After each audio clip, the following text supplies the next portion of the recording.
라디오 수면제 책방. 여러분 안녕하세요. 코로나 때문에 집에 있는 시간이 늘어나면서 배달 음식 많이 시켜 드시죠. 먹고 나면 이 쓰레기를 어떻게 처리할까? 특히 플라스틱 용기들이 항상 문제인 것 같아요. 어떻게 하면 이 넘쳐나는 쓰레기들을 잘 처리할 수 있을지, 우리는 플라스틱 없이 살기로 했다라는 책을 오늘 한번 읽어보겠습니다.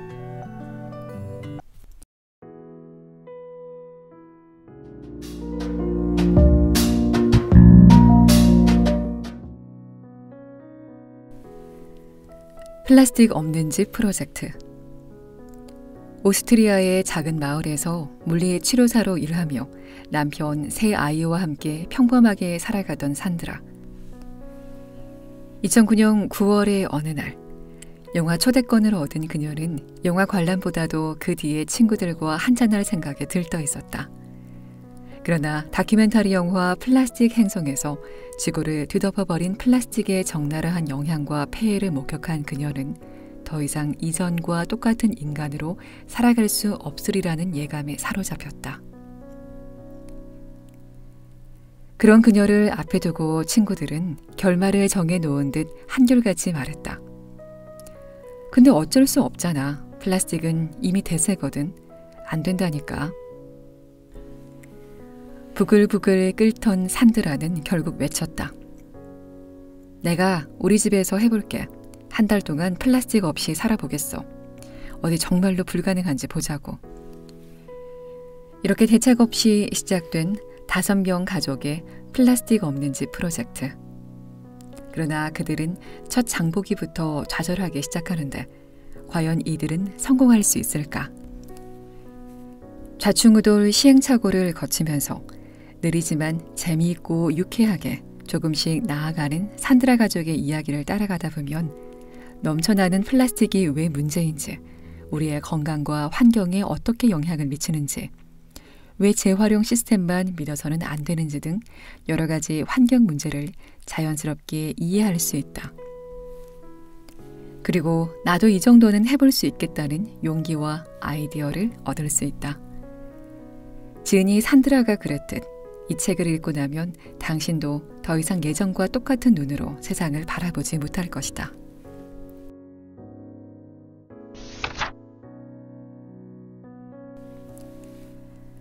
프롤로그. 플라스틱 별은 싫어요. 우리 가족은 2해째 플라스틱 없이 살기를 실천해오고 있다. 부엌에는 밀폐 용기가 없고 음식을 신선하게 보관할 때 쓰는 비닐 랩이 없으며 냉장고에는 비닐로 진공 포장된 식료품이 없다. 페트병도 플라스틱으로 된 도시락도 없다. 욕실에는 플라스틱 통이나 튜브에 든 크림, 바디로션이 없으며 플라스틱 통에 든 세제도 물론 없고 아이들 방에는 인형이나 레고 블록도 없다. 플라스틱이나 비닐은 그 어디에도 없다. 아주 작은 플라스틱 조각 하나도 정말 없느냐고? 뭐 꼭 그렇다기보다 거의 없다는 말이다. 어쨌든 우리는 플라스틱, 특히나 산지 얼마 되지 않아 쓰레기통으로 직행해버리는 그런 플라스틱이나 비닐을 우리의 일상에서 완전히 추방하려고 힘닿는 데까지 애를 쓰고 있다. 짐작할 수 있듯이 이것은 아주 특별하고도 만만치 않은 도전이 아닐 수 없다. 우리에게 우호적인 친구들조차 그게 과연 가능한 일이냐고 묻는다. 미심쩍은 눈길을 보내는 사람들은 너희들 정말 그렇게 살 작정이니? 라고 말하는가 하면 어떤 이들은 약간의 조롱기 섞인 어조로 우리를 걱정해 주기도 한다. 그들의 눈에는 우리의 시도가 실패할 게 뻔하고 심지어 좀 정신 나간 것으로 보이는 모양이다. 정말 그런가? 나의 대답은 이렇다.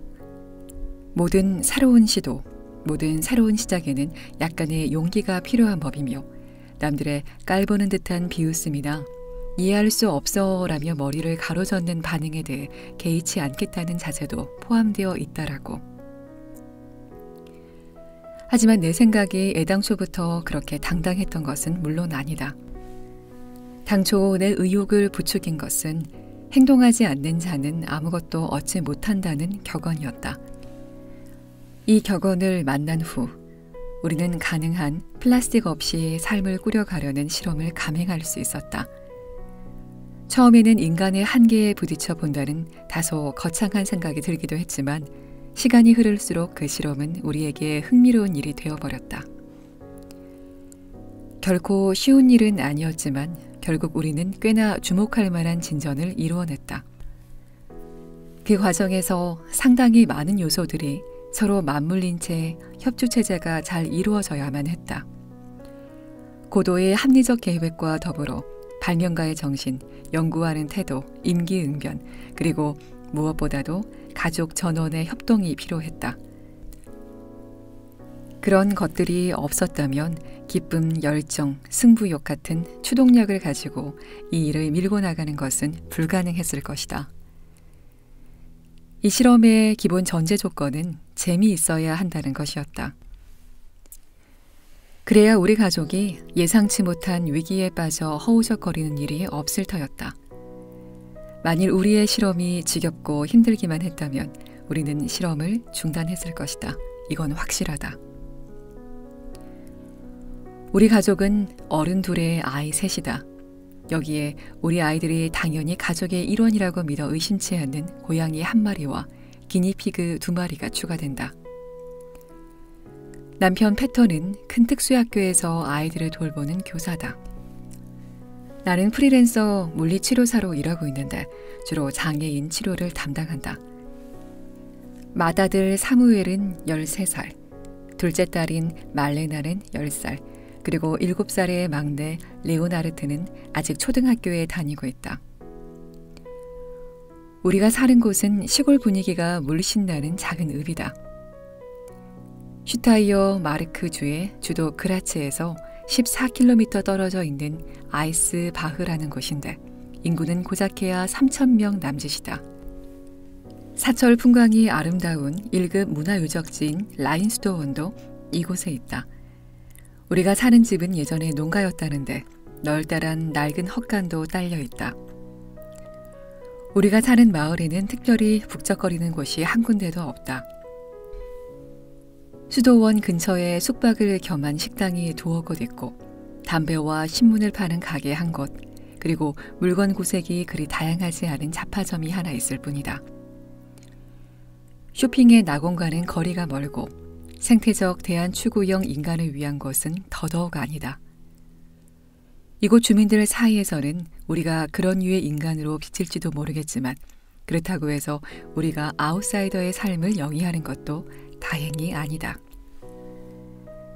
한 10년 전 이곳으로 이사 온 이래 우리는 취조학과 축구클럽 등 몇몇 동호인 모임에서 적극적으로 활동하고 있다. 외출도 즐겨하고 다른 사람들과 잘 어울리거나 빼먹지 않고 휴가도 떠난다. 우리 집은 이웃에게 늘 열려 있어서 찾아오는 사람도 많다. 요컨대 기본적으로 별 걱정 없이 이웃과 더불어 사는 평균적인 삶을 영위하고 있는 셈이다. 어떤 특정 문제에 대해서 우리가 보통의 사람들보다 조금 더 의식적으로 대응한다 싶은 경우가 있겠지만 그렇다고 해서 우리가 열성적인 생태주의자로 분류된 적은 한 번도 없었다. 우리 큰아이가 얼마 전 쓴 글에서 약간 대안적이기는 하지만 그럼에도 불구하고 아주 평범한 가족이라는 표현만 봐도 그렇다. 우리 가족의 삶은 다른 사람의 삶과 거의 비슷하다. 우리는 텔레비전 한 대와 컴퓨터, 그리고 여러 대의 휴대전화를 갖고 있다. 또 자동차 한 대도 있다. 비록 수년 전부터 가급적이면 이용하지 않으려고 애를 쓰고 있기는 하지만 말이다. 특히 남편은 열광적인 자전거 애호가여서 차를 덜 타는 것이 그리 어려운 일도 아니다. 우리 집 차고에 세워져 있는 석 대의 자전거 중에는 물론 내 것도 있다. 나는 남편과 달리 자전거 타는 걸 썩 즐기지는 않지만 그래도 씩씩하게 잘 견디는 편이다. 우리와 가깝게 지내는 여러 이웃 가정들도 대체로 비슷하게 행동한다. 이는 특히 자동차 사용을 줄이려는 자발적 움직임이 지난 여러 해 동안 몇몇 지역에서 꾸준히 이어져 온 덕분일 것이다. 요컨대 오랫동안 우리는 환경을 위해 편하게 나섬으로써 사람들의 주목을 끈 적이 거의 없으며 이웃들의 눈에 생태 환경주의 활동가로 비친 적은 결코 없는 가족이었다. 적어도 2009년 9월 17일까지는. 그날 나는 친구들과 함께 새로 개봉한 플라스틱 행성이라는 영화를 보러 갔다. 오락 영화 포맷으로 제작된 이 다큐멘터리 영화는 강렬하고 충격적인 데다 당혹감이 마구 밀려드는 영상을 통해 우리가 사는 이 세상이 어마어마한 양의 플라스틱 쓰레기에 뒤덮여 거의 질식 상태의 이름을 적나라하게 보여주었다. 게다가 관련 산업 분야의 무자비함도 과감없이 우리 눈앞에 드러내주었다. 한편 이와는 대조적으로 생활을 더 편리하게 해줄 게 분명해 보이는 신제품 생산을 허가할 때 환경 및 보건에 대한 안전성 보장은 전혀 고려하지 않은 현실도 그대로 보여주었다. 플라스틱 제조업체들은 중요한 질문에 대해서 기업 비밀을 내세우며 냉소적인 반응을 보이고 정치인들은 대개 얼빠진 듯 아무런 행동도 없이 그것을 바라보기만 하거나 외면해버렸다. 또한 그런 기업들은 자기네들한테 유리한 쪽으로 로비를 해낼 능력도 얼마든지 있었다. 맙소사, 아름답고 무결한 플라스틱 세상이라니. 나는 영화관에 나오면서 그렇게 생각했다. 세상은 그야말로 마녀의 부엌, 알지 못할 뭔가가 부글부글 끓어오르는 이상한 일이 일어나는 곳이 아닌가. 그리고 갑자기 모든 것이 달라졌다. 내가, 그리고 우리 가정이. 모든 게 한꺼번에 다가왔다. 교훈적이고 짜릿하며 힘들기도 하고 재미도 있었다. 그리고 한 가지, 절대 그렇지 않은 사실이 하나 있었다. 그건 바로 따분하지 않은 일이라는 사실이었다. 우리는 끊임없이 새로운 도전거리와 맞섰다. 그리고 시간이 흐르면서 우리는 원래 생각했던 것보다 훨씬 더 많은 것을 실천할 수 있음도 알게 되었다. 또 우리 마음속에는 적어도 자기 자신의 영역 안에서만큼은 삶을 완전히 뒤집는 것도 분명히 가능하다는 확신이 생겼다. 그렇다고 해서 이 책이 단지 한 편의 영화의 영향을 받아 시작한 어느 가족의 2해에 걸친 유별난 실험을 들여다보는 데에서 그쳐서는 안 된다고 생각한다. 거기서 더 나아가 재미와 용기와 희망을 보여주어야 된다고 믿는다. 굳이 재미를 언급한 까닭은 재미야말로 우리 가족이 이 실험을 해보기로 결정할 수 있게 해준 바탕이기 때문이다. 그것은 2해가 지나도록 우리 가족이 플라스틱 없는 삶을 지속해 올 수 있었던 가장 중요한 동력이었다. 또 용기를 거론하는 까닭은 옛 습관을 적어도 조금이라도 바꾸기로 결심한다면 언제나 용기가 필요하기 때문이다. 마지막으로 희망이라는 것은 우리 내면에 잠들어 있는 뜻밖의 힘을 일깨워 줄 수 있고 우리가 창의성과 미래의 전망에 따라 살아갈 수 있도록 도와주기 때문이다.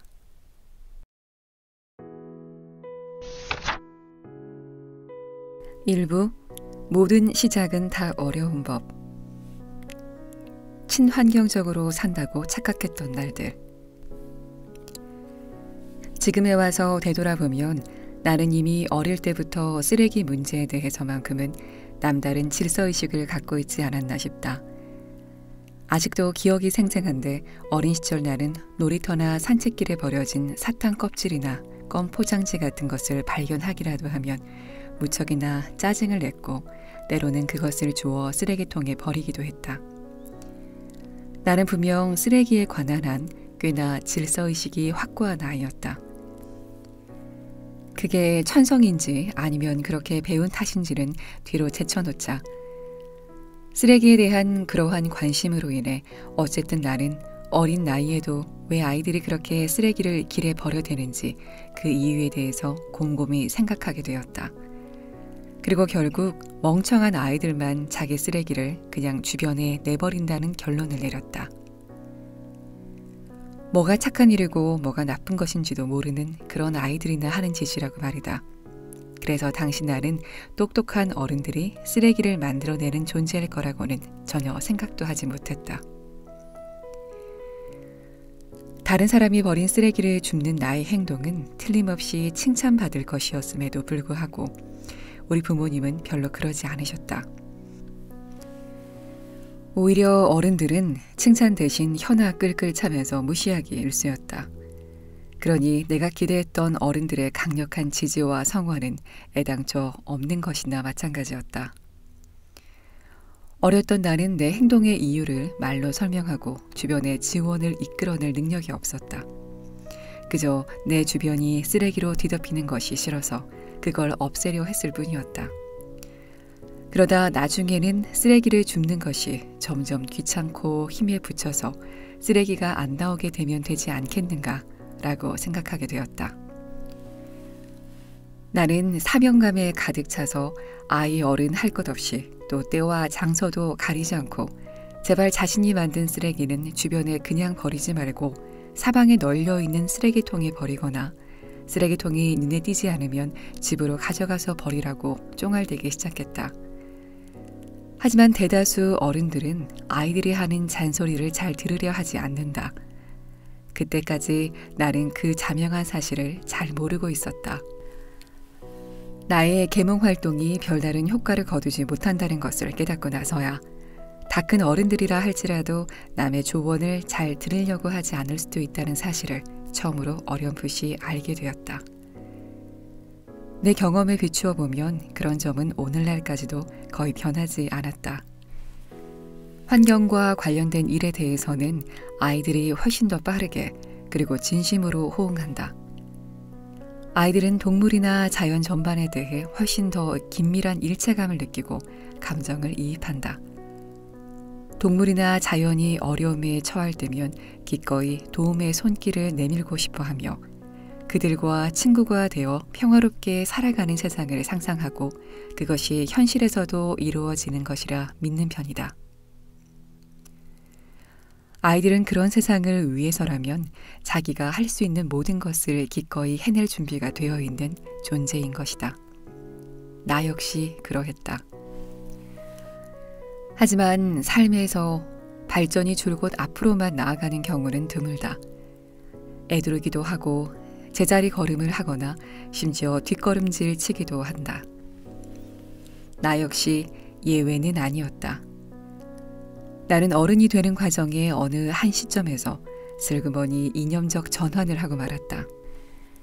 환경에 대한 소명의식은 쓰레기를 그냥 보아 넘기지 못하는 수준으로 흔적만 희미하게 남았으며 마침내 운전면허 시험에 합격하고 난 뒤에는 열정적인 자동차 애호가로 변신하고 말았다. 고작해야 몇 분 걸리는 짧은 거리를 이동해야 할 때도 굳이 자동차를 몰고 갈 만큼 변해버린 것이다. 그 당시에는 걸어서 간다거나 자전거로 간다는 생각은 아예 머릿속에서 지워버렸을 정도였다. 자동차를 몰고 달리는 게 그렇게도 재밌었다. 그걸 두고 뭐라 하는 사람도 물론 없었다.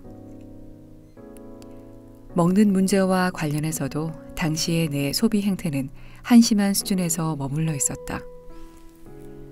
물리치료사 교육을 받는 2해 반 동안 나는 수시로 소세지가 든 빵과 달달한 과자로 배를 채웠다.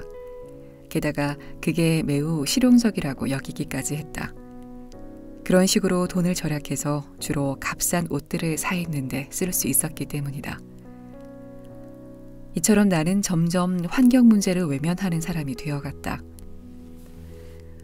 오랜 습관처럼 내가 만든 쓰레기만큼은 제대로 처리하고 있었지만 단지 그 정도에서 만족했을 뿐 그 외에는 별로 관심을 두지 않았다. 환경이라는 것이 나와는 사뭇 동떨어진 일이 되어버려서 그것에 대한 나의 책임 따위는 전혀 의식하지 못한 채 살아가고 있었다.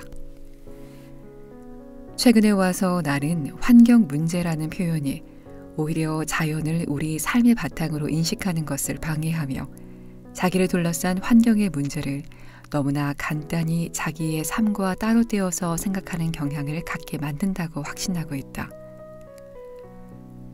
그런 중립적 개념은 환경 문제를 자신의 문제와 건강과 관련된 문제도 포함해서 분리시키고 상호 연관성을 부인하도록 만든다. 그런 이유로 나는 환경 문제 대신 생활 공간 문제라고 말하는 것을 더 선호하며 이게 훨씬 더 논리적이라고 여긴다. 그러나 당시, 그러니까 내가 초보 어른이던 시절에 생태적 개념과 구체적인 환경 활동은 내 삶에서 한참이나 부차적인 문제였다. 건강한 먹을거리, 유해물질이 적은 공기, 깨끗한 물 같은 것들이 내 삶에서 다시 결정적인 가치로 다가온 것은 첫 아이를 임신하면서부터였다. 사무엘이 태어나기 전 나는 유아나 아동의 영양과 기저귀 문제에 깊은 관심을 갖고 집중적으로 파고들기 시작했던 것이다. 일회용 기저귀를 쓸 것인가? 아니면 천기저귀를 쓸 것인가? 결국 나는 편리한 일회용 기저귀를 쓰지 않겠다는 엄청난 결심을 했다. 쓰레기를 만들지 않는다는 평소의 신념이 그런 결정을 부추기는 한 요인이기는 했지만 그것과 더불어 건강에 대한 염려 또한 무시하지 못할 요인으로 작용했다. 왜냐하면 일회용 기저귀에 거의 무한한 흡수력이 몹시 꺼림칙했기 때문이었다. 결국 나는 우리 세 아이를 모두 천기저귀로 길러냈다. 그것 말고는 쓰레기 분리배출 정도에서 만족했다. 대도시인 그라츠에서 사는 동안에는 그게 그다지 성가신 일도 아니었다. 우리가 사는 건물 바로 앞에 폐지, 금속, 빈병, 수집 컨테이너가 각각 따로 놓여 있었으니까. 우리는 장하게도 플라스틱 종류와 페트병은 노란색 비닐봉지에 따로 모아서 버렸고 우유팩은 에코박스에 담아서 버렸다. 그것들이 수거된 뒤에 어떻게 처리되는지 우리는 알 수 없었고 별 관심도 없었다. 쓰레기를 분리배출한 것만으로도 내가 꼭 해야 하고 또 해낼 수 있는 올바른 일을 모두 다 한 것처럼 생각하고 잘 살았을 뿐이다. 재활용. 오랜 기간 동안 이 단어는 나를 비롯한 대다수 사람들에게 쓰레기 처리 문제에 관한 양심과 양식을 대변하는 가장 그럴듯한 말로 대접받았다. 그것으로 충분했다. 쓰레기 총량이 얼마나 되는지에 대해서는 아무런 생각이 없었다. 그래서 도대체 어쩌라고? 쓰레기는 이미 우리 집에서 떠나고 없는데, 즉 눈앞에서 감각의 영역에서 치워진 것으로 끝이었다. 쓰레기 따위, 쓰레기의 발생과 처리에 대해서 누가 시시콜콜 생각한단 말인가? 다른 일로도 머리가 아픈 판에 하물며 쓰레기 만들지 않게 대해서는 말해 무엇하겠는가? 그러다 우리는 시골로 이사했다. 이곳의 시간은 예나 지금이나 대도시와 다르게 흘러간다. 이곳에서 우리의 생활은 재활용되지 않는 잡쓰레기의 처리와 더불어 시작되었다. 그런 종류의 쓰레기는 한 달에 한 번 수거되었는데 도시에 살던 우리로서는 듣도 보도 못한 일이었다. 다행히 폐지는 바로 인근에 수거용 컨테이너가 있어서 괜찮았지만 모든 다른 쓰레기는 우리가 직접 처리장까지 가져가서 버려야만 했다. 잡쓰레기 수거함 옆에 점점 더 많은 쓰레기 봉투가 쌓여가는 것을 바라볼 때마다 스트레스 또한 점점 쌓여갔다. 하지만 이 불편한 문제를 두고 벌어지는 토론은 처리장에 몇 번 더 갈 것인가 하는 수준을 넘어서지 못했다. 처리장에 가는 시간을 내기가 쉽지 않아서 쓰레기 버리는 문제가 몹시 난감해질 때도 종종 있었다. 남편과 나는 이번엔 누가 갈 차례인가를 두고 주기적으로 실랑이를 벌였다. 우리 집에서만 해도 엄청난 양의 플라스틱 쓰레기가 나온다는 점을 처음부터 간과하고 고작 그런 실랑이나 벌이고 있었으니 애초에 싹수가 노란 일이었다. 문제의 근원을 파헤쳐볼 생각은 아예 해보지 않았던 셈이었다. 뭐 정말 다른 일로 너무 바빴던 탓이겠지. 쓰레기 만들지 않기와 관련해서 결정적 반전이 있기까지 우리는 약간의 우회로와 중간 단계를 거쳤다. 먼저 내가 주로 관심을 쏟은 분야는 우리가 먹는 음식 문제였다. 식료품의 생산이 점점 더 산업화되어가는 현상을 비판적으로 성찰한 에르빈 바른호프의 영화 먹을거리의 위기를 본 뒤 나는 식품을 선택하는 데 신중해졌고 원산지가 어디인가를 꼼꼼하게 따지게 되었다. 아마 그 무렵부터 우리 가족의 식생활에 본격적인 변화가 시작되었을 것이다. 유기 농산품을 고수했고 육류를 거의 먹지 않았으며 가능한 한 오스트리아에서 생산되는 식품을 구입하려고 신경을 썼다. 또한 어쩔 수 없이 먼 나라에서 온 것을 사야 할 경우라면 적어도 유기농이나 공정무역식품을 구입하려고 했다. 우리는 또 몇몇 친구들의 권유에 따라 병이 났을 때 1차적으로 소프트한 방법과 동종요법에 크게 의존했는데 거의 매번 효과를 볼 수 있었다. 그래서 우리 새 아이는 10년 넘도록 항생제를 복용할 일이 없었다. 나아가 점차 생분해가 가능한 청소 및 주방용 세제를 사용한 것도 이 시기였으며 열차나 자전거를 이용하는 일이 잦아지게 되면서 우리 집 자동차는 서 있는 시간이 점점 늘어났다.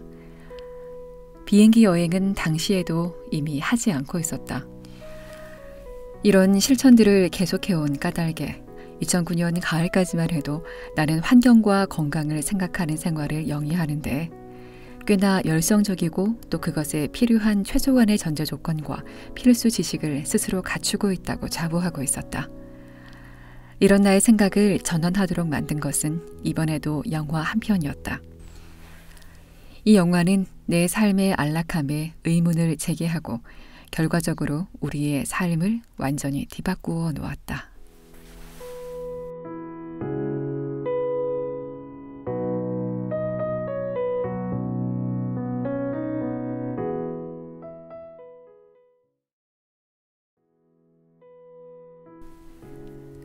플라스틱 없는 집 프로젝트.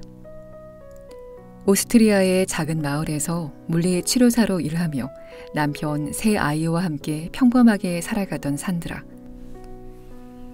2009년 9월의 어느 날 영화 초대권을 얻은 그녀는 영화 관람보다도 그 뒤에 친구들과 한잔할 생각에 들떠 있었다. 그러나 다큐멘터리 영화 플라스틱 행성에서 지구를 뒤덮어버린 플라스틱의 적나라한 영향과 폐해를 목격한 그녀는 더 이상 이전과 똑같은 인간으로 살아갈 수 없으리라는 예감에 사로잡혔다. 그런 그녀를 앞에 두고 친구들은 결말을 정해놓은 듯 한결같이 말했다. 근데 어쩔 수 없잖아. 플라스틱은 이미 대세거든. 안 된다니까. 부글부글 끓던 산드라는 결국 외쳤다. 내가 우리 집에서 해볼게. 한 달 동안 플라스틱 없이 살아보겠어. 어디 정말로 불가능한지 보자고. 이렇게 대책 없이 시작된 5명 가족의 플라스틱 없는 집 프로젝트. 그러나 그들은 첫 장보기부터 좌절하기 시작하는데 과연 이들은 성공할 수 있을까? 좌충우돌 시행착오를 거치면서 느리지만 재미있고 유쾌하게 조금씩 나아가는 산드라 가족의 이야기를 따라가다 보면 넘쳐나는 플라스틱이 왜 문제인지, 우리의 건강과 환경에 어떻게 영향을 미치는지, 왜 재활용 시스템만 믿어서는 안 되는지 등 여러 가지 환경 문제를 자연스럽게 이해할 수 있다. 그리고 나도 이 정도는 해볼 수 있겠다는 용기와 아이디어를 얻을 수 있다. 지은이 산드라가 그랬듯 이 책을 읽고 나면 당신도 더 이상 예전과 똑같은 눈으로 세상을 바라보지 못할 것이다.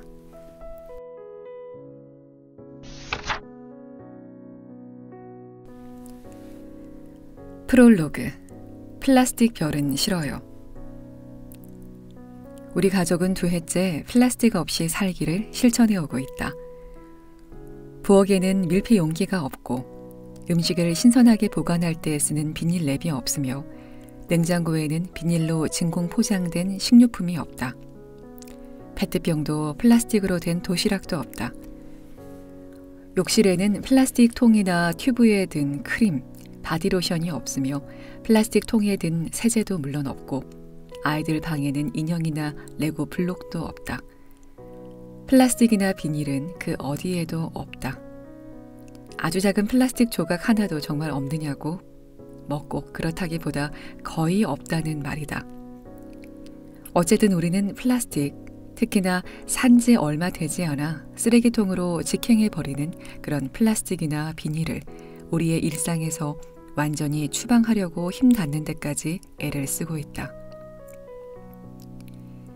짐작할 수 있듯이 이것은 아주 특별하고도 만만찮은 도전이 아닐 수 없다.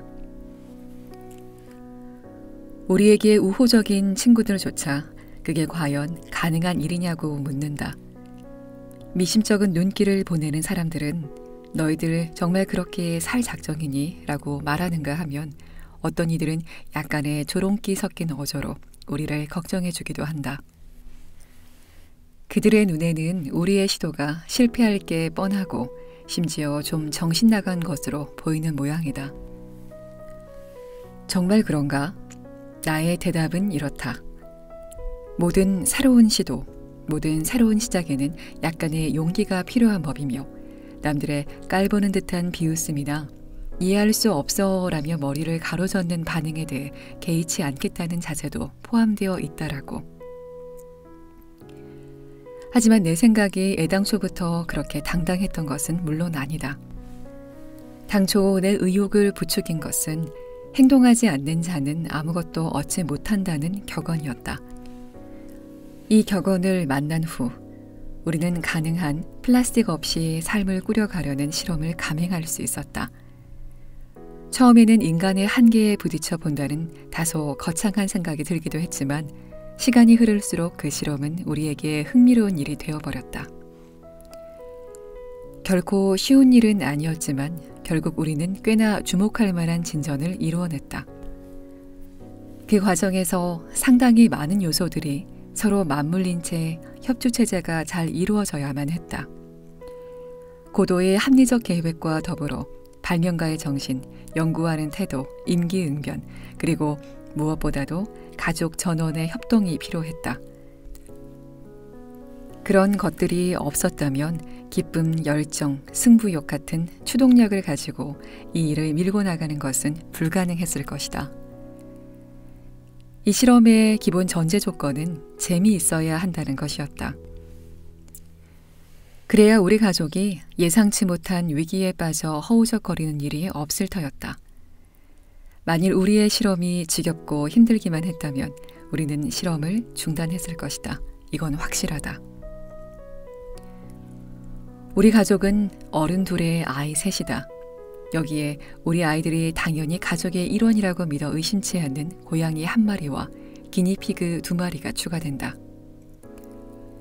남편 패턴은 큰 특수학교에서 아이들을 돌보는 교사다. 나는 프리랜서 물리치료사로 일하고 있는데 주로 장애인 치료를 담당한다.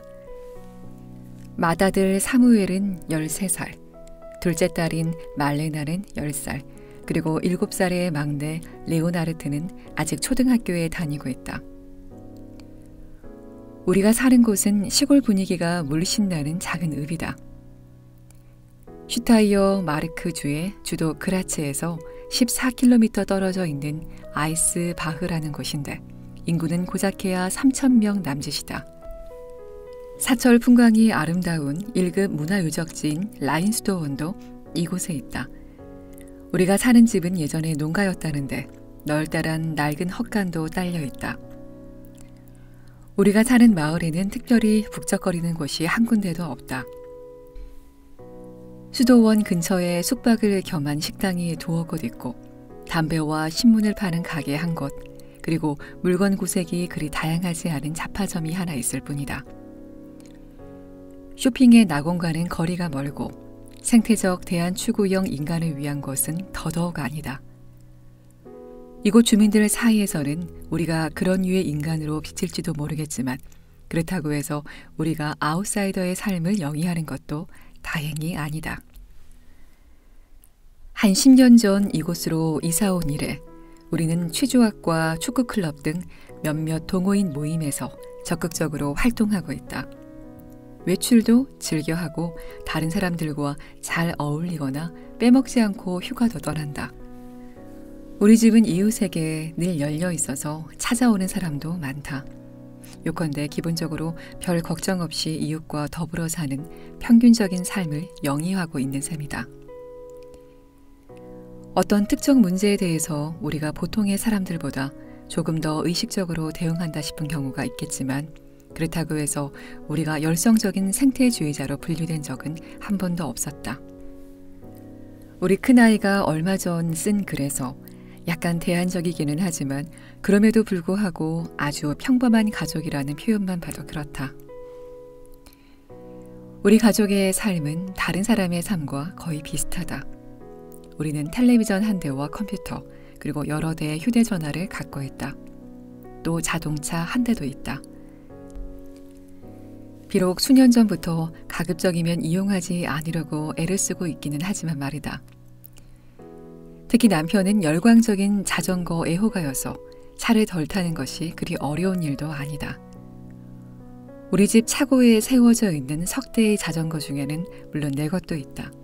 나는 남편과 달리 자전거 타는 걸 썩 즐기지는 않지만 그래도 씩씩하게 잘 견디는 편이다. 우리와 가깝게 지내는 여러 이웃 가정들도 대체로 비슷하게 행동한다. 이는 특히 자동차 사용을 줄이려는 자발적 움직임이 지난 여러 해 동안 몇몇 지역에서 꾸준히 이어져 온 덕분일 것이다. 요컨대 오랫동안 우리는 환경을 위해 편하게 나섬으로써 사람들의 주목을 끈 적이 거의 없으며 이웃들의 눈에 생태 환경주의 활동가로 비친 적은 결코 없는 가족이었다. 적어도 2009년 9월 17일까지는. 그날 나는 친구들과 함께 새로 개봉한 플라스틱 행성이라는 영화를 보러 갔다. 오락 영화 포맷으로 제작된 이 다큐멘터리 영화는 강렬하고 충격적인 데다 당혹감이 마구 밀려드는 영상을 통해 우리가 사는 이 세상이 어마어마한 양의 플라스틱 쓰레기에 뒤덮여 거의 질식 상태의 이름을 적나라하게 보여주었다. 게다가 관련 산업 분야의 무자비함도 과감없이 우리 눈앞에 드러내주었다. 한편 이와는 대조적으로 생활을 더욱 편리하게 해줄 게 분명해 보이는 신제품 생산을 허가할 때 환경 및 보건에 대한 안전성 보장은 전혀 고려하지 않은 현실도 그대로 보여주었다. 플라스틱 제조업체들은 중요한 질문에 대해서 기업 비밀을 내세우며 냉소적인 반응을 보이고 정치인들은 대개 얼빠진 듯 아무런 행동도 없이 그것을 바라보기만 하거나 외면해버렸다. 또한 그런 기업들은 자기네들한테 유리한 쪽으로 로비를 해낼 능력도 얼마든지 있었다. 맙소사, 아름답고 무결한 플라스틱 세상이라니. 나는 영화관에 나오면서 그렇게 생각했다. 세상은 그야말로 마녀의 부엌, 알지 못할 뭔가가 부글부글 끓어오르는 이상한 일이 일어나는 곳이 아닌가. 그리고 갑자기 모든 것이 달라졌다. 내가, 그리고 우리 가정이. 모든 게 한꺼번에 다가왔다. 교훈적이고 짜릿하며 힘들기도 하고 재미도 있었다. 그리고 한 가지, 절대 그렇지 않은 사실이 하나 있었다. 그건 바로 따분하지 않은 일이라는 사실이었다. 우리는 끊임없이 새로운 도전거리와 맞섰다. 그리고 시간이 흐르면서 우리는 원래 생각했던 것보다 훨씬 더 많은 것을 실천할 수 있음도 알게 되었다. 또 우리 마음속에는 적어도 자기 자신의 영역 안에서만큼은 삶을 완전히 뒤집는 것도 분명히 가능하다는 확신이 생겼다. 그렇다고 해서 이 책이 단지 한 편의 영화의 영향을 받아 시작한 어느 가족의 2해에 걸친 유별난 실험을 들여다보는 데에서 그쳐서는 안 된다고 생각한다. 거기서 더 나아가 재미와 용기와 희망을 보여주어야 된다고 믿는다. 굳이 재미를 언급한 까닭은 재미야말로 우리 가족이 이 실험을 해보기로 결정할 수 있게 해준 바탕이기 때문이다. 그것은 2해가 지나도록 우리 가족이 플라스틱 없는 삶을 지속해 올 수 있었던 가장 중요한 동력이었다. 또 용기를 거론하는 까닭은 옛 습관을 적어도 조금이라도 바꾸기로 결심한다면 언제나 용기가 필요하기 때문이다. 마지막으로 희망이라는 것은 우리 내면에 잠들어 있는 뜻밖의 힘을 일깨워 줄 수 있고 우리가 창의성과 미래의 전망에 따라 살아갈 수 있도록 도와주기 때문이다.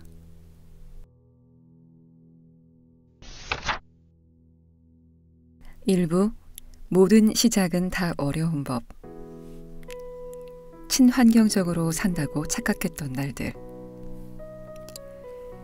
지금에 와서 되돌아보면 나는 이미 어릴 때부터 쓰레기 문제에 대해서만큼은 남다른 질서의식을 갖고 있지 않았나 싶다.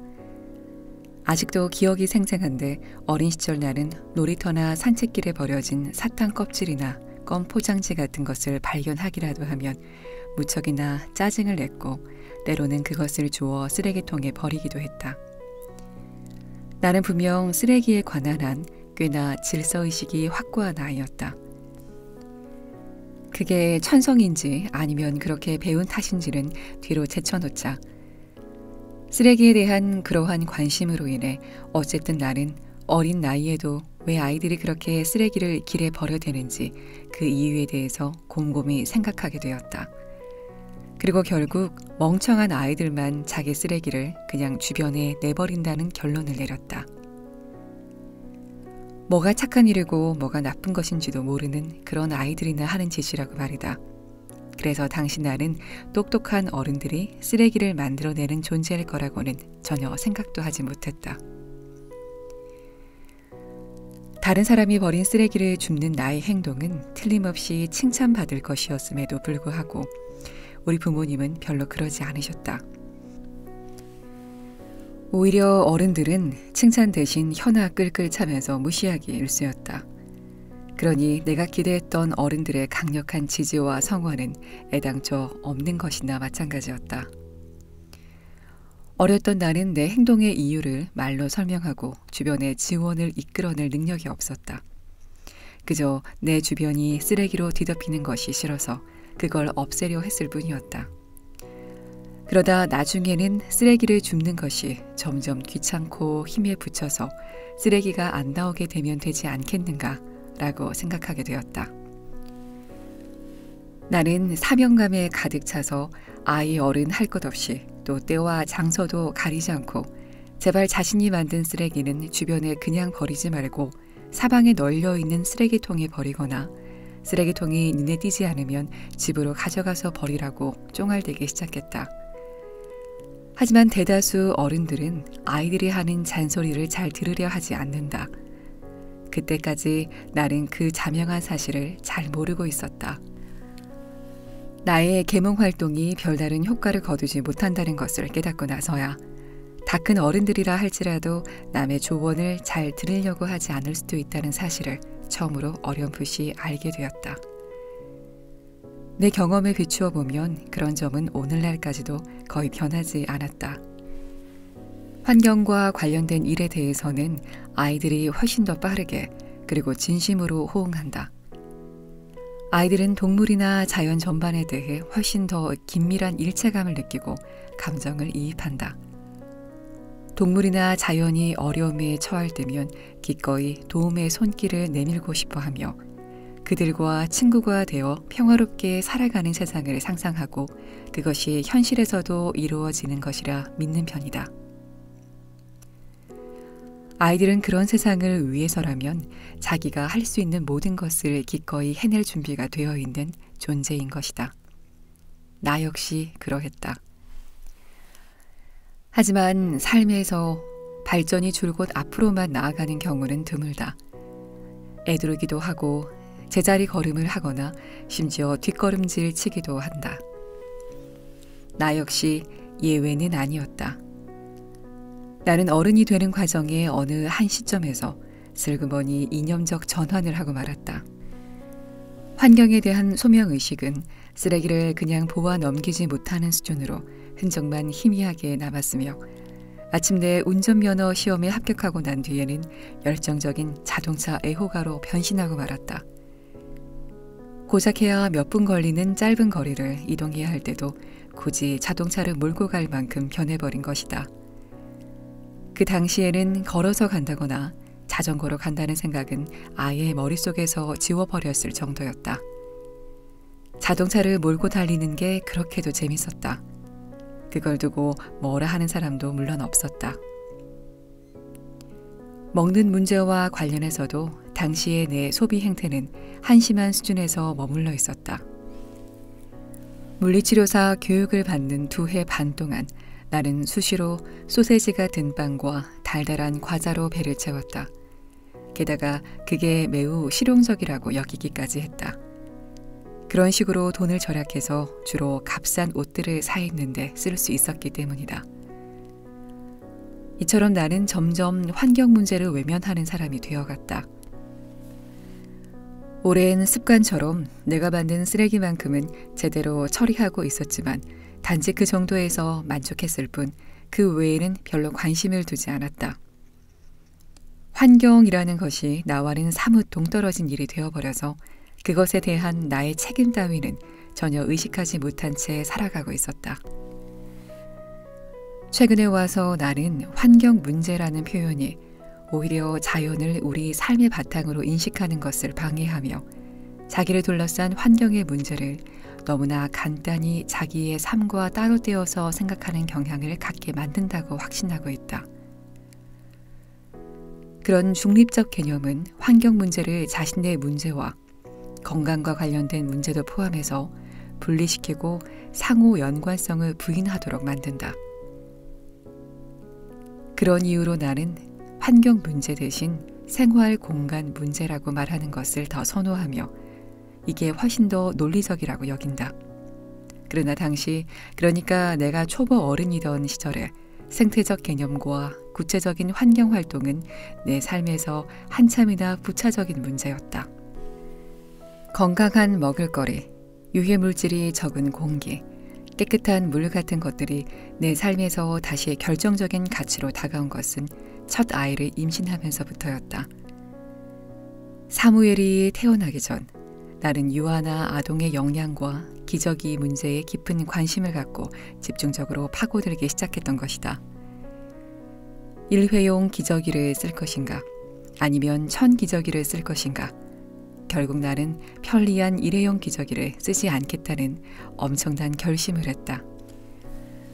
쓰레기를 만들지 않는다는 평소의 신념이 그런 결정을 부추기는 한 요인이기는 했지만 그것과 더불어 건강에 대한 염려 또한 무시하지 못할 요인으로 작용했다.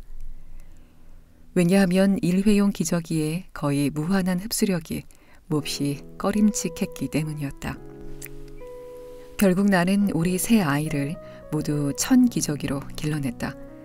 그것 말고는 쓰레기 분리배출 정도에서 만족했다. 대도시인 그라치에서 사는 동안에는 그게 그다지 성가신 일도 아니었다. 우리가 사는 건물 바로 앞에 폐지, 금속, 빈병, 수집 컨테이너가 각각 따로 놓여 있었으니까.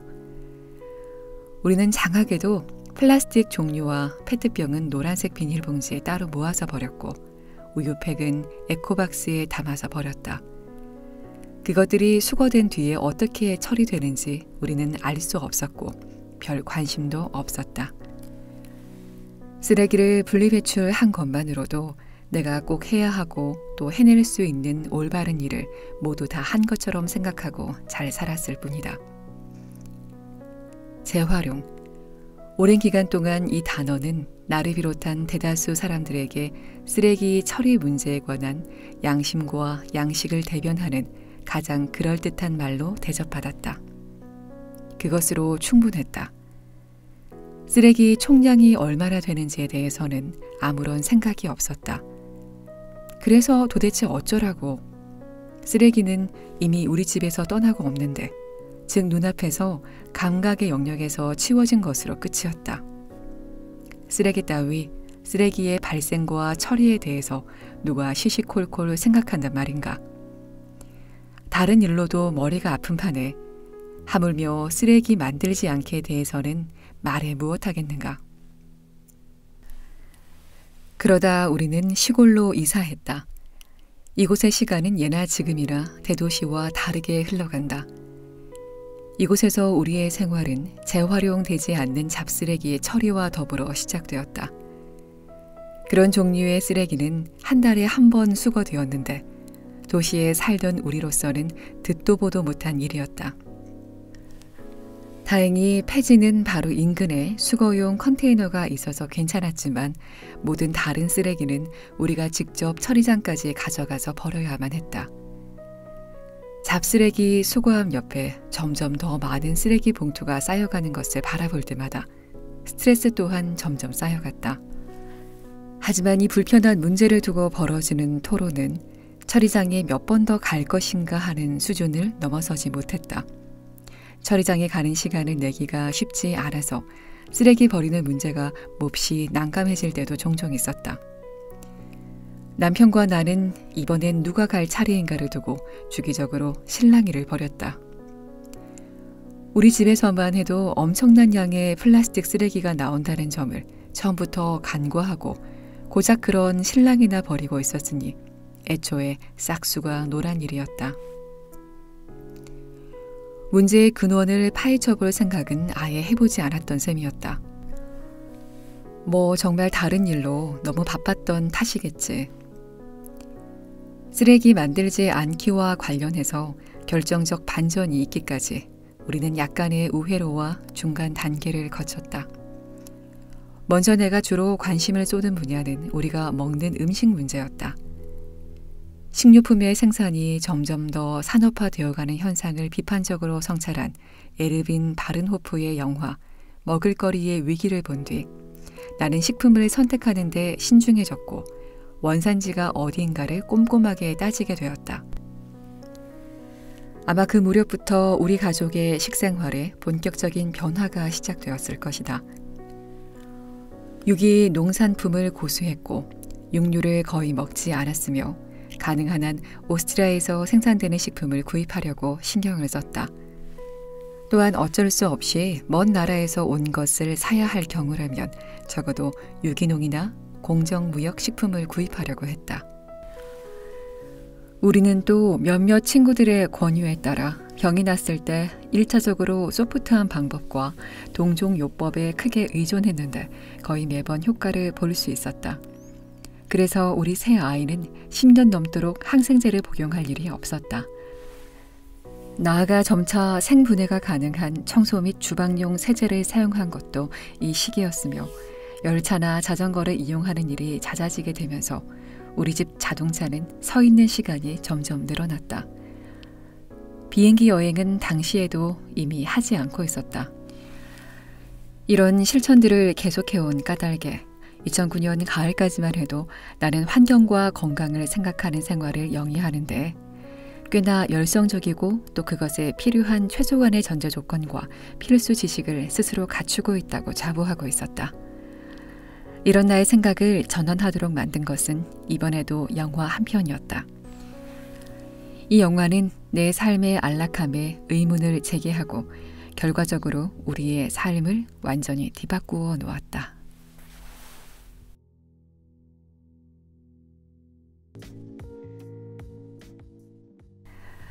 네, 오늘은 우리는 플라스틱 없이 살기로 했다를 읽어봤습니다. 화학 물질이 안 좋은 건 알지만 별 수 없다.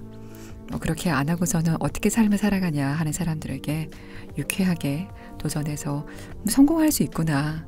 거기다가 아이를 새 키우는 가정에서 그것이 가능하다라고 하는 가능성을 또 보여줬던 프로젝트가 아닌가 싶습니다. 우리는 보통 분리배출을 잘하면 된다라고 좀 그렇게 생각하고 위안을 삼게 되죠. 그런데 그 분리배출한 것들이 과연 어디로 갈까? 그리고 이런 것들이 다 재활용이 될까 생각을 하면 그렇지 않다라는 불편한 진실을 마주하게 됩니다. 이 책을 통해서 나도 이 정도는 해볼 수 있겠다라는 용기와 아이디어를 얻으셨으면 좋겠다 싶어서 오늘 이 책을 추천드립니다. 작은 모래알이라도 모이면 더 큰 변화를 일으킬 수 있겠지요.